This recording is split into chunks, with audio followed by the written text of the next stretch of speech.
Finally able to film this thing. We've had insane heat waves the last couple weeks and just a ton of rain, which currently is about to happen, so you're not gonna get to see the full look of this wrap. But yeah, here she is, finally complete.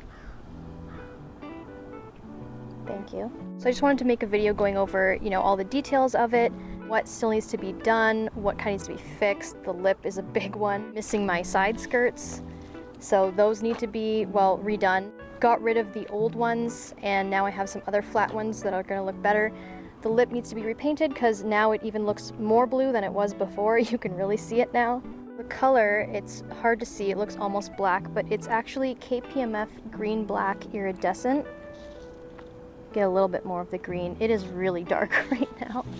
You can see it a bit better when I go in the light over here. This is actually a view that I want to show anyways.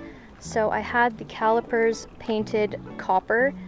Gives it that kind of Aston Martin British racing green look, and it also gives a bit of a hint to the interior. As to what was left black, so obviously the aero parts, the roof is still the paint, the side mirrors and the handles. This was actually just because they're a pain to wrap and I didn't really want anyone to take them apart or really go through that, so those are black. I might wrap the handle, but it's kind of like it's too much effort at this point, and they're so close in color when it's dark especially that you really don't notice. The rear spoiler I actually had wrapped green with the car. Once you can actually see the color, I wanted it to kind of all mold together and not really have a two-tone breakup there. Kept the gas cap ring black. Looks a lot better with that kind of as a standout thing.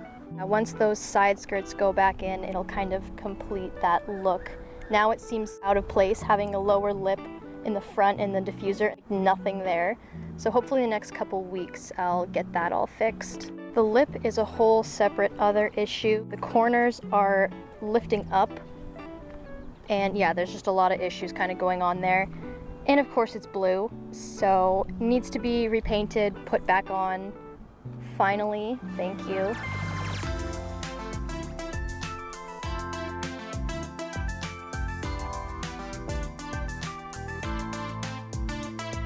And now it's a little bit easier to see what I've kind of had done in the front. Wrapped the Hannah inserts to come down and along like the Hannah bumper would show. There is a few issues that I do have to sort out. Obviously, there's some corners kind of popping out, especially under the side skirt. That one actually started peeling a lot. Side skirts will eventually fix that. I did have to get the rear bumper redone. There was some rips in it when I got it, so now that has all been fixed. Kind of to be expected when you get a wrap done that there's going to be some minor issues or serious issues depending how much you pay. This was kind of on a mid-range to cheap end, so that's why there's kind of a good couple issues. I would definitely recommend paying probably the most that you should pay after kind of going through everything. There's a couple issues and things I'm realizing. The difficulties about having a wrap that you might as well pay the money. Now for kind of some pros and cons I've found so far about wrapping, it is a lot easier, I will say, to clean it, especially if it's coated and hydrophobic.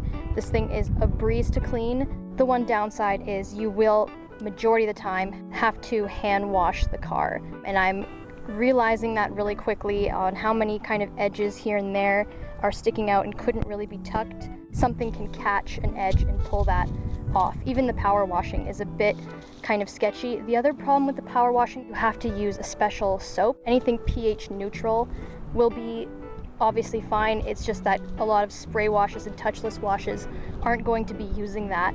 So you do run a risk of kind of ruining some coating and messing up some of the finish of the wrap if you go through spray washes.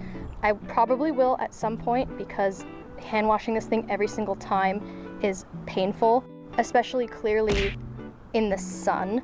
And these things do bake pretty quickly. Like, this is really hot to the touch and it is plastic, so you know, you do kind of, as soon as you have it done, you have the fear. You learn quick that you kind of get nervous with it being in the sun, so that is a bit of a downside. Even driving in the rain, like obviously they can go in the rain, people drive these all winter long, but if you have any type of peeling issues, like kind of what I'm experiencing with the rocker panels underneath, it kind of scares you driving this in the rain, and as you're driving it, you're like, oh my god, it's probably getting under all that wrap. It's getting under the wheel wells. It's a lot of extra maintenance and care that I knew going in but didn't really think all the way through.